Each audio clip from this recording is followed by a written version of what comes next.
ఏం మాట్లాడుతున్నావు అక్క? కావాలంటే నేను వచ్చి పెడతా గాని దేవుని కడే ముడతాను అట్లా. మరి ఎవరు ఇస్తారే? పెట్టినట్టే మాయం చేస్తుండ్రు. అక్క ఇంకెవరే? ఆ పూరగానే రాత్రి తెల్లదాకా వంటూరు ఇంకా లెక్క తింటూరు. అవును చెల్లె, దా ఆ పొరాల పని చెప్తుందా? ఆ పూరలు తప్ప ఇంకోళ్ళు తింటారు.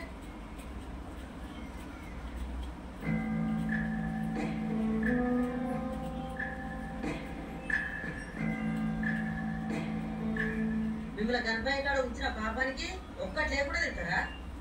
లడ్డు కూడా ఇచ్చినా కదండి. ఏముండ్రా ఆంటీ ఇవేం తినలేమంటీ.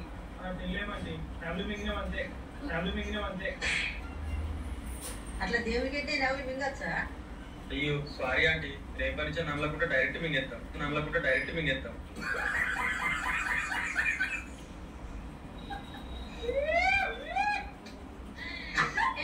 మిమ్మల్ని నమ్మి గణపతి కొనిస్తే చేసుడు ఇట్లేనా మీరు?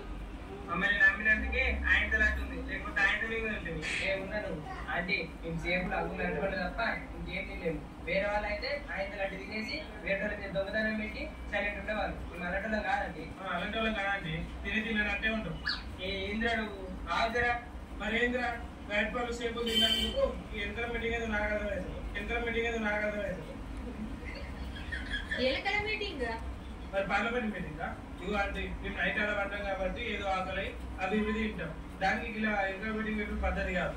అరే ఈ ఎలకల మీటింగ్ ఏంటా?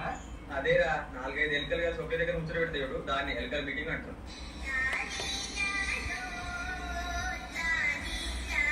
ఇగో ఇక నుండి మీరు గణపతి ముందు పండే వస్తాం.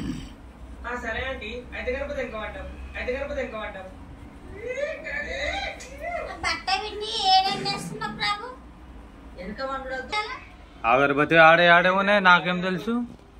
ఆంటీ ఇప్పుడు ఏమంటారు చెప్పండి. కూర్చున్నామా? అగరబత్తి లేదు, ఉట్టి అది పెట్టేది ఉంది అంతే. పుల్ల లేవు లేకుండే, నేను చూసినట్టు లేకుండే. బయట వండుకుందాం మార్కెట్లో. పెట్టలే. సరే చెల్లె, మీరు అవసరమే లేదు. సరే ఆంటీ. అరే సరేరా ఆంటీ, ఎవరు పడుకుంటే ఏంటి, మనకు లడ్డు కాబట్టి ముఖ్యం. సరే ఆంటీ లడ్డు అయితే జాగ్రత్త మరి. బాగా